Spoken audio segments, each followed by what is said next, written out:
Hi, welcome to the Bench Movie Club. My name's Charlie. My name's Ben. And I'm Lily. And in this episode, we're talking about 2014's Whiplash, starring Miles Teller, who was in 21 and Over, Fantastic Four, War Dogs, Top Gun Maverick. He was also actually in a short film called The Musicians, where he played the drum, like several years before this. Yeah. He was actually also in a car crash before his career started, quite a bad car crash. He's got scars on his face, similar to like the one in the film. Melissa Benoist, I think that's how you say her name. She's in Supergirl, Clark's Free, Jay and Silent Bob Reboot. She's actually 10 minutes, isn't it? I think that whole thing, isn't it? Yeah, that's what I was about to say.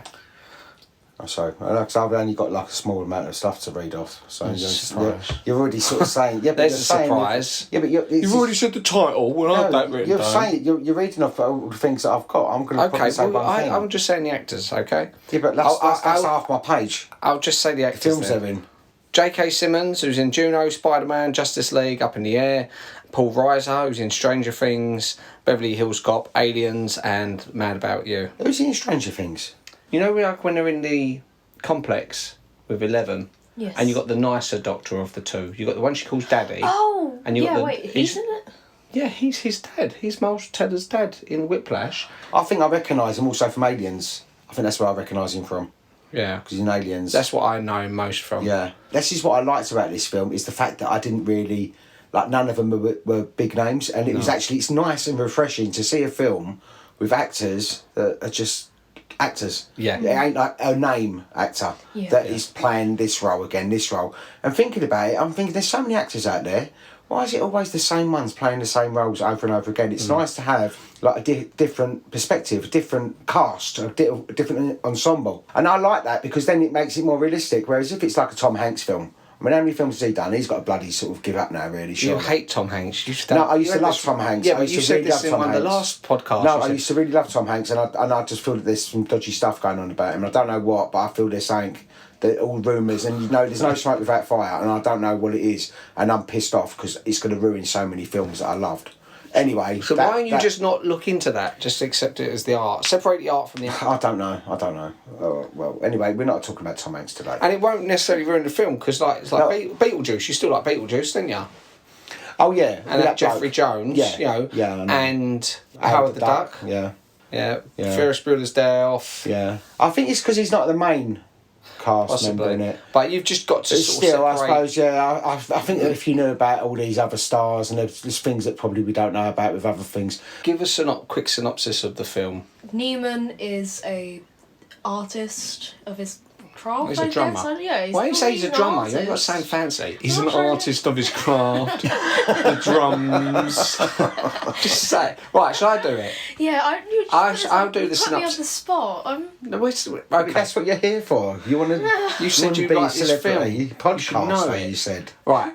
Andrew Neiman is a young student at a prestigious music college where he's desperate to get into the band that is led by Fletcher, this uncompromising teacher, and the film is about his desire to go into the band and also the teacher's relentless teaching methods. So Ben, obviously you'd never seen this film, so what did you think of it? I actually really liked it. I really liked it. I didn't expect to like it, but because it's your choice. And then again, you do surprise me sometimes. I actually really did like it. I thought it was a really good film. It was the pace with it was really good. It was really believable. The characters were fantastic. They were spot on. He reminded me a little bit of a young John Cusack. Really? Like the Shaw thing sort of era. He looks a little bit like a young John Cusack sort of type. Like there's bits that you just think, I didn't see that coming. Like the bit with the car crash. The bit with right at the end where he says, "I knew it was you." Yeah, when he gives him the wrong sheet of wrong sheet of music. And it's like in front of all the. So that was it. That was it's in front of all the prestigious people there that is going to make or break his career, and they never forget. And he sat there with the wrong bit. They've all got the right piece of music, and he's gone, "I knew it was you."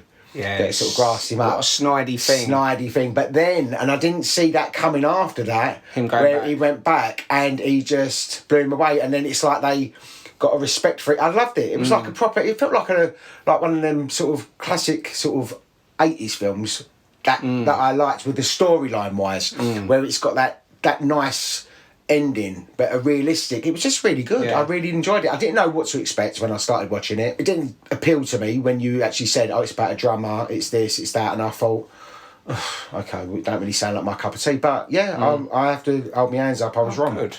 Really good film. What I like about it is believable characters, and it's nice how it sort of throws those curveballs, because you think at the beginning when he starts dating the girl from the cinema, you think, oh, she's going to be the romantic interest, and then about 10 minutes later he dumps her, and he goes, I've got to get rid of her because my career is that important. Yeah, and I thought, obviously, I thought she's going to be the one at the end. Like usually the girl follows her, but then she's found another boyfriend when he's dumped her. When he thinks, I've given up, that's it, my career's over. Okay, well, I'll go back to her, kind of thing. And he gets that chance to play for Fletcher again, and he thinks, this might be a chance to get back with her. Yeah. And I was saying to Lily last night, because we watched it again yesterday, I was saying, I'm pleased that she's got someone else. Because one thing, someone else would treat her better, but two, it would ruin his career, because he's so single-minded to be the best drummer in the world. She was really sweet. She was sweet. She was really nice. But I think she was really good. She was a really sort of believable... I think it's really well cast, actually.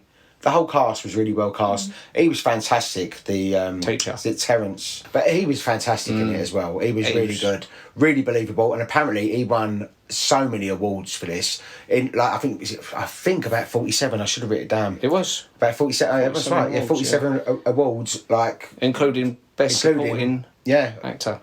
That's what I'm saying, but it's like that's how fantastic he was in it. He was really good, really believable. Really enjoyed the film. Really did enjoy it, and I like the fact I didn't know what I was watching. I didn't know what kind of film this was going to be, and it was like the drumming bit. It made you sort of made your hands hurt looking at him drumming, and watching them when he's get the three drummers competing against you. No, you're rubbish. Get off! And they're going as fast as they really can. Offensive to each of them, like digging each of them out and being personal with each of them as he's doing it. But the blood on his hands and stuff like that. It's just really good film, and it was a good storyline, and that's so refreshing to see a film with a really good storyline. And it's not a remake, it's not some superhero thing. No. And like you said, the actors, even though I was aware of the actors, they were never they're not A-listers. So like you said, with J.K. Simmons, the only thing I knew of him really before this was in the Spider-Man films, he plays Peter Parker's boss, where he's great as that. Yeah. But again, in this, when you see him flip between, because sometimes he's being nice, he's like, listen, you deserve to be here, didn't you? Yeah. You got to believe that. Okay, and he says, so tell me about your parents. And then he throws it back at you. Yeah, really good film, though. Really good. What do you like about this film then, Lily? You two have obviously seen it before I had. This is one of my favourite films of all time. Oh, was it really? When did you see it? I watched it about 6 years ago. So really, I've never heard of it. It's a strange name for what it is, but then I suppose because it's the name of the piece of music. Yeah, but also, and then also it's the what is it the thing. I don't know what I'm talking about. It's also but it could be used multiple things. It's also it's like Whiplash, as in the way the teachers sort of treats him. That's what I meant. Yeah, no, it's a film that I always recommend to people if they want to watch a good film and they've not seen it before. Well, you've never recommended it to me. Well, yeah, but you don't listen. I thought you would have already watched it. Yeah. It's the type of thing I thought. Who showed you this film? My dad. Oh. Yeah, it was about 6 years ago, I think, and but ever since, I've remembered it really well, and I just... You watch a lot of films together, didn't you? Yeah. I think really he's probably that's probably helped you with your passion for films. Oh yeah. Because obviously what you're studying now, I think that's a lot of it's to come from him, because he's shown you films that you never probably would have ever seen because your age difference, and it's just probably not your era, but he's opened your eyes to different decades of films, different styles of films. Yeah. You know, so that's probably what's made you so fascinated by film in general, because it's not just one thing where a lot of people just see one, like when people listen to one type of music, like that, whereas you open your eyes to lots of films like I do. I like all the way from old black and white movies up to present stuff. This day and age, a lot of people the big studios concentrate on the effects and the stars rather than the storyline, which I think that's where they're missing a lot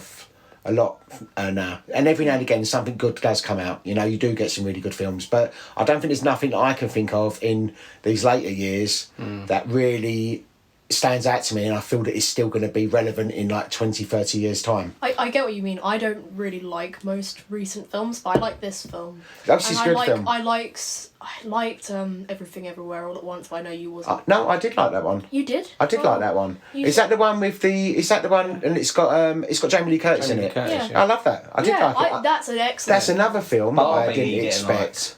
Oh yeah. Sorry. What didn't I like? You weren't that bothered about Barbie. Not that you didn't like Barbie. it. No. I think maybe if I watched that again, I think what it was. I didn't know. I thought it would be a proper comedy. Like I don't know what I expected from the Barbie film. Well, this is the other thing, expectation, because with Barbie you probably had higher expectations. And say with Whiplash, like you said, straight away you thought, what is this he's making me watch? Yeah, so your when you said it's about a lower. drummer and he's a student and I thought, oh, okay. But what I like about this film as well is the way people take different things from this. Some people see it as a tragic story, some think it's a happy ending, some think it's a sad ending.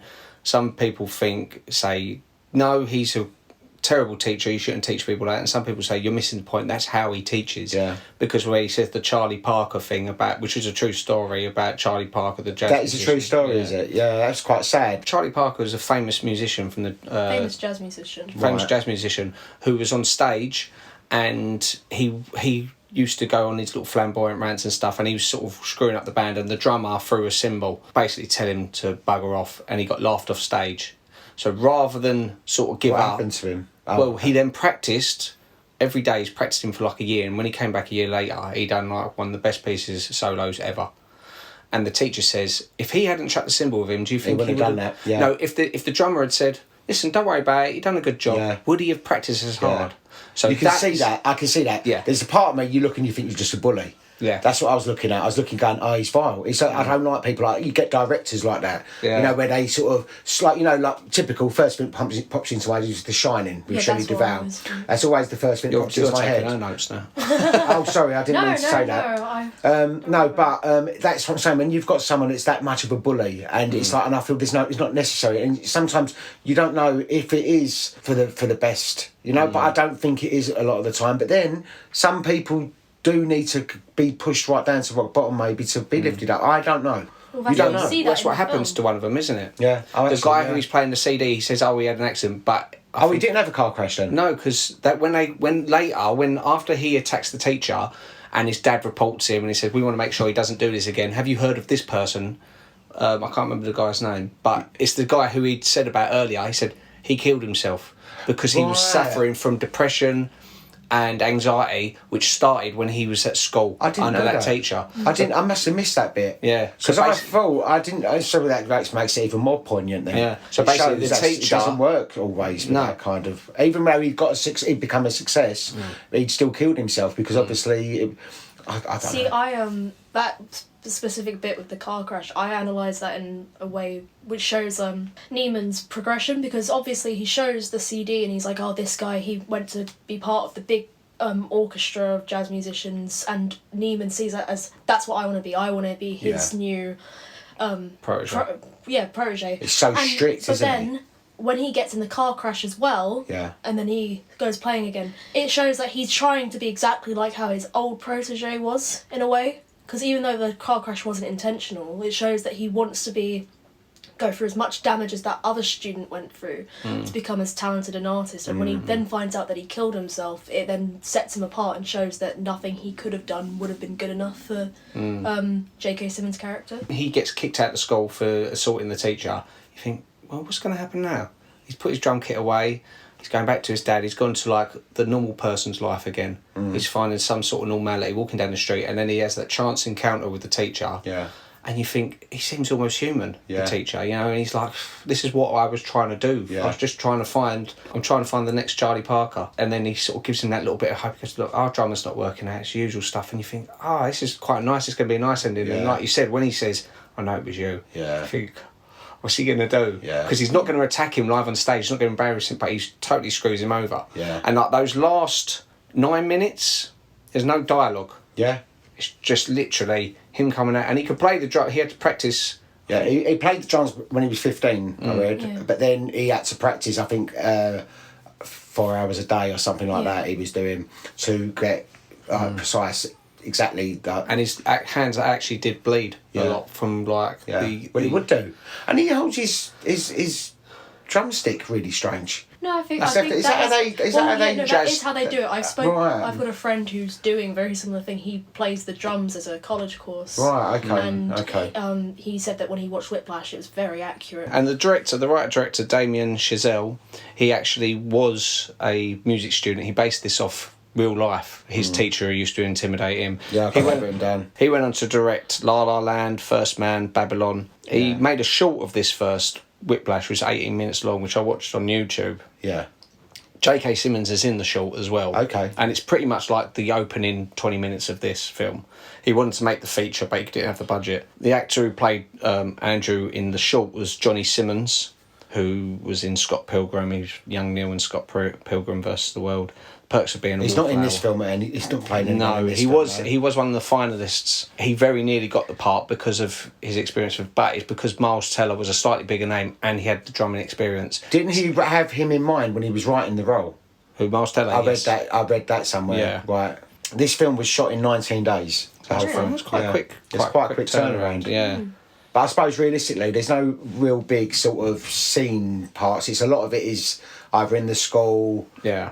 It's not really a lot outside. But then again, I suppose it's the same as any other film. Really, it was 19 days. It's quite a quick turnaround.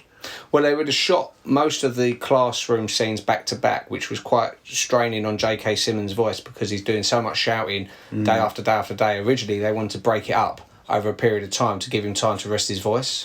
Yeah. Miles Teller's in every single scene of the film. Yes, I've read that. And also another thing as well, during the more intense practice scenes, the director wouldn't yell cut, so that Miles Teller would keep drumming until he was exhausted. He really committed to this, Miles Teller. His kids, all the other musicians are genuine musicians. Yeah. They're genuine jazz musicians. Well, you'd have to be, because you can't be concentrating, you can't take a chance of one of them fucking up. And you can't fake playing an instrument. No. So you would have real musicians because they might ruin a really good scene with the actors, the real actors, and you'll think, so you don't need to worry about them. You think, well, look, we're going to get top class actor, professional musicians, they can just be sitting there, so at least we ain't got to worry about them because they know what they're doing. See, like the bit where he asked Neiman to read tempo. He says, do tempo. Yes.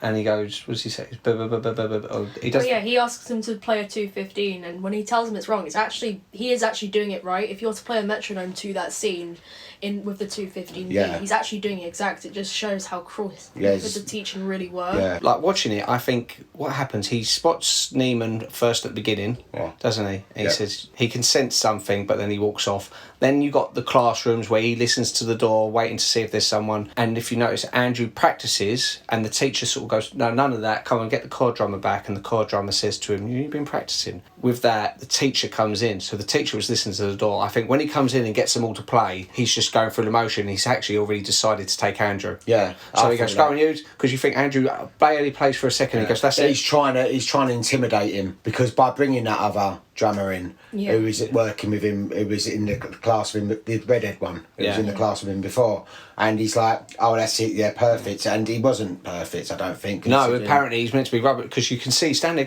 that's rubbish, that's crap. Seriously, he's doing it to egg him on, course, to see, can you take that? How are you going to react, because you've come in and replaced this other guy, the first drummer. Okay, so I've seen you fight for your part, but what happens if someone else comes How far will you fight for this part? Yeah, so he gets Flannery. Is that what he ends up calling him? He calls him the three drummers. He's the only one you'd go for a drink with, really, because he's actually quite friendly. Yeah. You can see he's literally just there. And he drills him for how many hours is it? When he starts, he dismisses all the rest of the band. He says, "Right, we're staying here till one of you beats on time." Yeah. Does it for like 5 hours? 5 hours, constantly going, you, and they're all going. That's what I'm saying. It's a bit narcissistic, really. And then once he picks him, that's why I don't like. Because I don't agree with that way of teaching. Because even though, as you say, it's people go, but you wouldn't push them to that stage. Or some people go, well, if the talent's there, the talent will come out anyway. Yeah. And sometimes it's just bullying. Some people a bit like, you get in the army. Sometimes you get like the drill sergeants and all that, and they're really like fucking proper, like nasty, and it's like you feel there's no need to be like that. It's like I feel bullying in a way. So it is a fine line, really. You aren't. I mean, some people do have some talent when they're born, but you aren't naturally talented. Like if you talk to any artist, they're not good. But it can be brought out in other ways. As I say, you don't necessarily have to bully someone to get the talent I out. agree with that, but You can nurture a talent in a different way. I do agree that, like, obviously you can nurture, but sometimes different people react better to different teaching methods. Yeah, I suppose. As I say, it's one of them discussions that people will go, well, I agree this side, I agree that side. And it's like, no one's right, because no one really knows. Because you might go, well, if they hadn't done that, would they have got to that stage? But then people could then fight and go, well, you don't know either way then, because you're never going to know. So it's a bit of a complicated one, really. See, I've been in both their positions as well, with even through my work, dealing with people underneath me, thinking, who do I treat with kid gloves? Who do I have to come down hard on? Yeah. And I've had the same happen to me with the bosses above me. Yeah. Some treat me with kid gloves, some are just sort of relentless. And I often look at this film as inspiration. I think, right, he didn't give up. I'm not going to give up just because this guy above me is coming down hard on me. I'm going to see that as a challenge. Yeah. And that's what I highly respect about Andrew in this. Some people see it as a tragedy. Like, I've watched loads of videos of people going, this is why the film's a tragedy. He's lost his family. He's going to be lonely, and he'll die a lonely musician like Charlie Parker. And I think, yeah, but you're missing the point. That's what he wants from life. Yeah. His dream is to become one of the all-time great musicians. Mm-hmm. He doesn't care about family and stuff like that. It's an afterthought. When people want a bit of everything, people go, I want to watch this programme, I want to watch this film, I want a bit of everything. He's made it single-minded, so he dumps his girlfriend. Yeah. His dad is obviously loves him and wants to support him, but his dad doesn't quite understand drumming. It's like when they're sitting around the table, the rest of the family, and you've got the jock kids going, yeah, we're going to make it in the football. And he goes, it's like 3rd division. Yeah. He's annoyed because he knows getting into that school was harder than what they've had to do, just because they're sports It's stars. his whole life, isn't it? And the thing is, and it's disappointing. It's got to be hard dad, when your whole life revolves around one thing, because then it's. But not if you love it.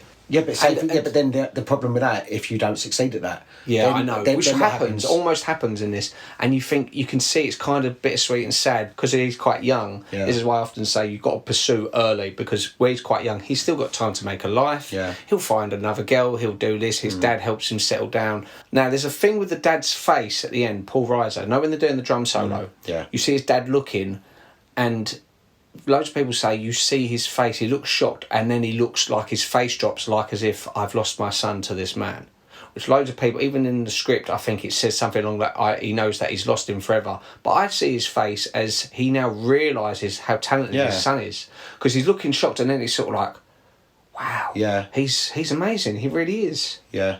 You know, as I was supporting him because it's my duty, I'm his dad. Yeah. Even though he doesn't stick up for him around that table, which I think is a bit cowardly. He should say, no, hold on a sec. When they're all that family, extended family, his cousins and uncles or whatever are sort of going, what are you going to do? Why don't you come out on the football pitch, show us how tough you are? Andrew's fighting his corner on his own. And you've got the dad on the opposite corner of the table, starts chiming in as well. And he says like a few like little things, underhanded comments, and you think, that's not, you know, as his dad, he should go stand up for his son. Yeah. Even though I still think overall he's a good dad, because he does just genuinely care about his son. This film won 3 Academy Awards: Best Supporting Actor, Best Film Editing, and the Best Sound Mixing. I mean, currently, if you did film studies for GCSE, which I didn't do, I did media, but you study Whiplash at the film studies GCSE, and but when you go to do film studies at A-level, you also study La La Land.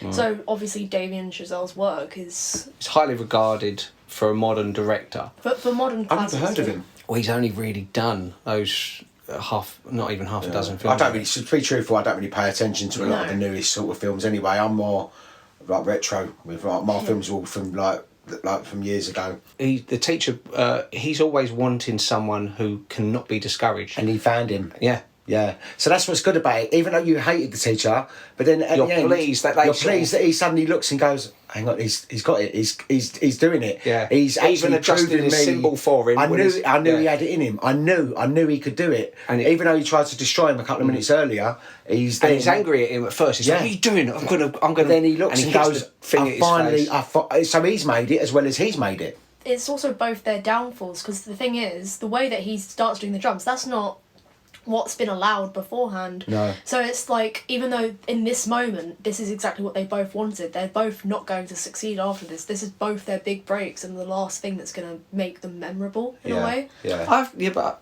I think they would still progressed. He's now. he's still I see it as that but... he's now made it.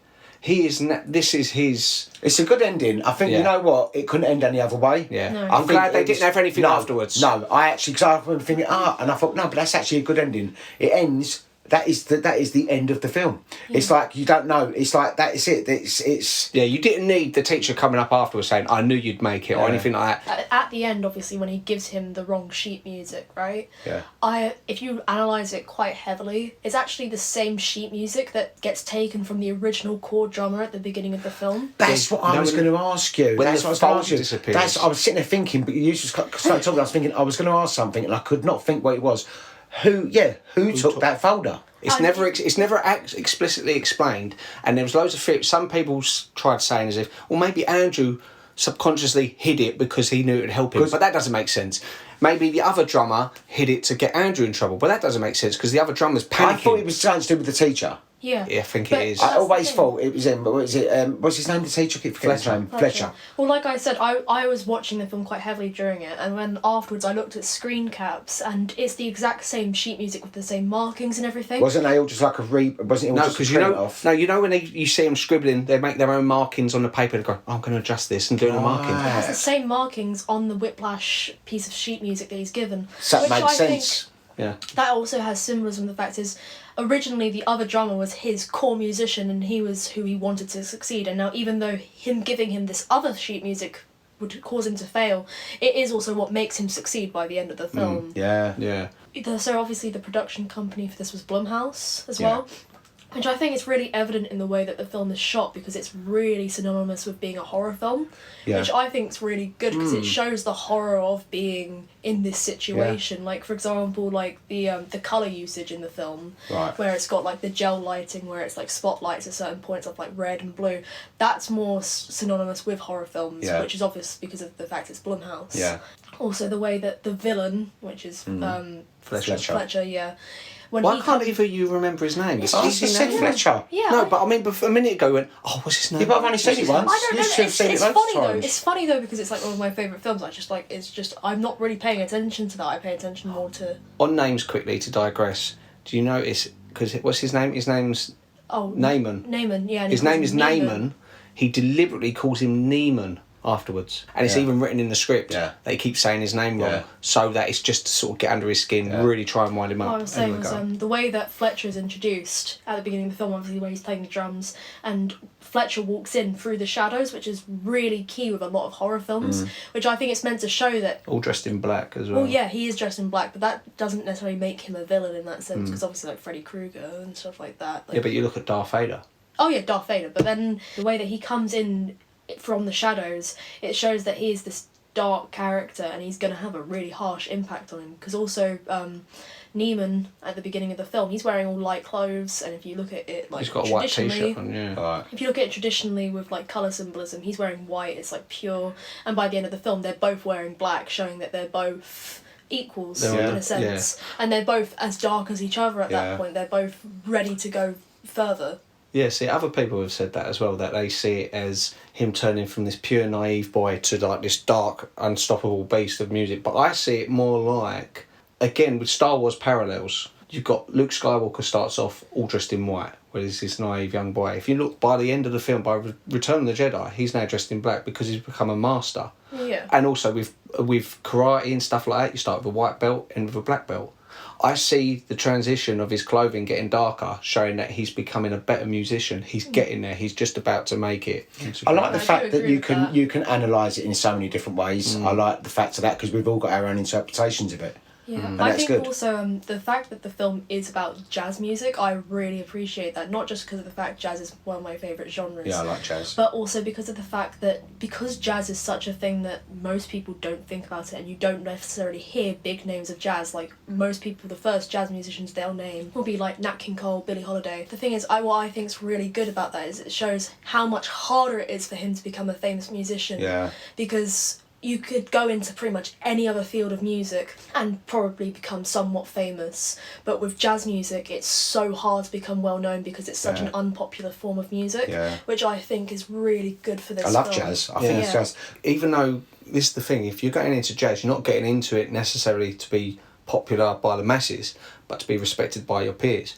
Because you think any single one of those musicians, even including Miles Teller, and I'd even say J.K. Simmons, because he could actually play the piano a bit, every one of them is more talented than anyone you'd find in the top 20 on the charts right now. Yeah, I know. Vast majority of them can barely play an instrument. It's like we should be progressing, we should be getting better and better, and it looks like they're all just sort of... it's all mass-produced. Yeah. Even if you're not a musician yourself, you can appreciate music. I took Lily the other week to Ronnie Scott's, which is one of the most famous jazz... I've heard of it, yeah. Jazz bars in the world.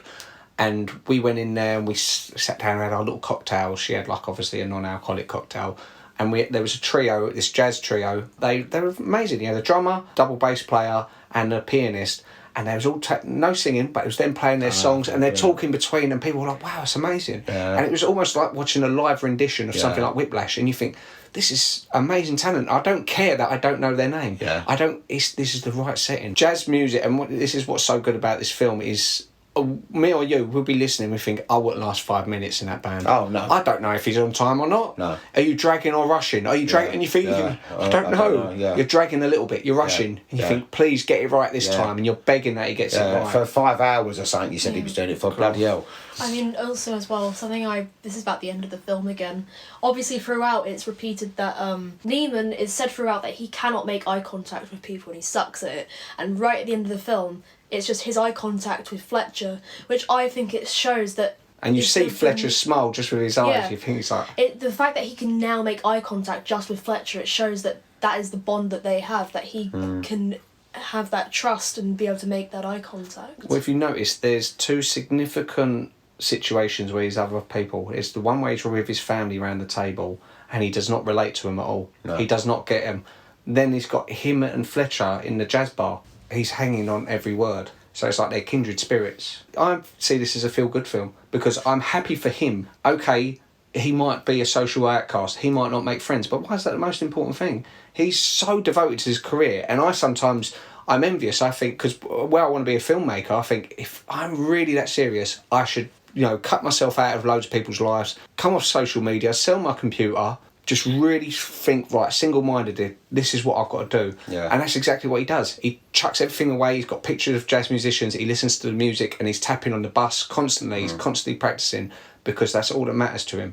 And if you're single-minded about anything, as much as he is, you're bound to get good at it. Yeah. You might not necessarily be successful. This is why it's so heartbreaking when he attacks Fletcher and he's kicked out the college. Because you think, there's no way he's going to come back. How's he going to come back from that? And then you get a little glimpse and it's taken away again. Yeah. It's a brilliant film, really good film.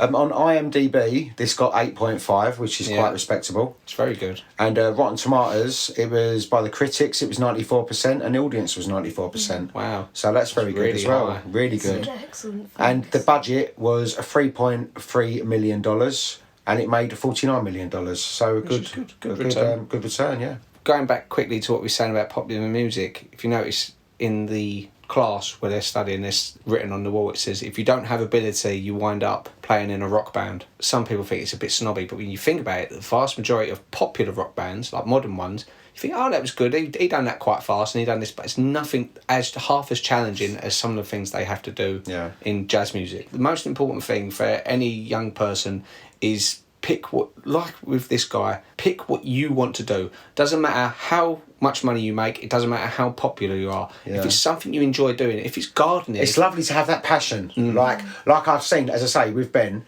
playing his guitar and he's playing it all the time. It ain't just one of these things he puts down. He's on it. Like when we was all away as a family, when we all went away, and he was sitting there playing his guitar. I mean, we call him Little Ben. He's like 6'2" or whatever. 6'3" or 6'3", yeah. Well, he was on one of our podcasts, wasn't he? Yeah, he was on a podcast with Prince. There's so many people that see life as the important things in life: start a family, do this, and that's fine. Which is fine for a lot of people. I mean, at the end of the day, if people are happy, that's all that matters. But then, as you said, which this film doesn't tell you about, but regarding Charlie Parker. Yeah. So Charlie Parker again is the person they give as an example. He died penniless and alone and filled with overdose at what age was it? 36. 36, right? And you think, oh, so obviously he had a lonely life. No, he actually had a child. and his child died at 3 years old. Oh, right. And it was the death of his child that sent him. He tried to take his own life a couple of times. Yeah, well, that would if your and child, he died of pneumonia in the end. So obviously, but that doesn't relate. That doesn't help with this story because it sort of distracts a bit. But that's actually what happened to him. You can have both. But I think if you really are passionate about a particular job or an art form or anything like that, best thing, pursue it when you're young. Yeah. Get it good at it so that you're at the top of your game. Yeah. Then maybe start a family. Yeah. You can't, it's hard to start a family and then try to do this separately when you've got to bring home the bacon. I think that when it comes to that sort of thing, you can either pursue your passions and then later have a child, or if you don't feel that you're going to ever succeed in that realm, when you have your child, just nurture their passions and live vicariously through them. Yeah. Like I think a lot of many people do. Yeah. And they go, why can't you do this? What I used to do. You should do this. You know. Yeah, you should always let your child do what makes them happy, and you like. But if it's something like, I'm sure, like with your dad, you're going down the road that he would have loved to have done. Oh yeah, well, and he's not living his life through you, but he's just loving the fact that you're living your dreams, and the fact that it's something that he can identify with as well just makes it that little bit more special. But see, like with this, the dad doesn't understand it because his dad's not a musician. Yeah. However, like I've said to Lily, if she suddenly tomorrow went, I don't care about films, I don't care about any of this, I want to be a gardener from now on. I love gardening, I'll go for it. Yeah. Follow it 100%. Yeah. Even if I don't get it. Yeah. I can't stand gardening. Yeah. Even though I don't get it, the happiest thing you can do is see your child do something that they love. Yeah. Even if you don't understand what it is, don't try to mould them. Don't, like so many dads go, come play football. You got tryouts for West Ham or whatever. You think, why are you forcing upon them? Yeah, Lily it's loves exciting films. to sort of see where you've only just started, as I say, you just started off in college. Yeah. It's exciting to sort of say, I wonder where you're going to end up. Oh yeah, I mean, I'm trying to make sure I explore all the different things I'm passionate about while I'm in college, like my And there's so many areas you can go my into, because an artwork. area you might think that you like now, you might look and go, oh, hang on, I like this even more. I'm just trying to make sure that I live my life the way that I want to. Good, and that's the way you should do. Yeah. Regarding car crashes, the director, Damien Chazelle, he had the car crash as well during filming. I really like the colour grading of this film, with the way that there's like the scenes that are all really green and blue, and the warm lighting that's often used throughout, because also, obviously warm lighting is kind of associated with jazz, I'd say, because it's because a lot of people find comfort in the music, but also the constant contrasting between the yellow and the green I really like, because it shows how he's living so much when he's with the jazz music. But then the typical connotations of having green lighting is rotting and decay.